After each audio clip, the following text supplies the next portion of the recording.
para ikaw mapatawad ng Diyos, magpapatawad ka rin. Nasa Mateo 6:14. Pakibasa mo, kapatid na Daniel. Sapagkat kung ipatawad ninyo sa mga tao ang kanilang mga kasalanan, ay patatawari naman kayo ng inyong Ama sa kalangitan. 15.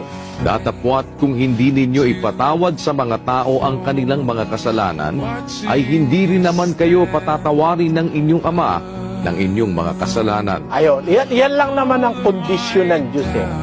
Gusto mong makatiyak ka na papatawarin ka ng Diyos, magpapatawad ka rin. Alam mo kapatid, ang Diyos, mas malakas ang memorya kaysa sa atin. Ang Diyos, mas matandain siya. Pero alam mo ba ang ginagawa ng Diyos pag nagpatawad na siya sa atin? Basahin natin ang 8:12 ng Hebreo. Sapagkat ako'y magiging mahabagin sa kanilang kalikuan, at ang kanilang mga kasalanan ay hindi ko na aalalahanin pa. Sabi ng Diyos, mahahabag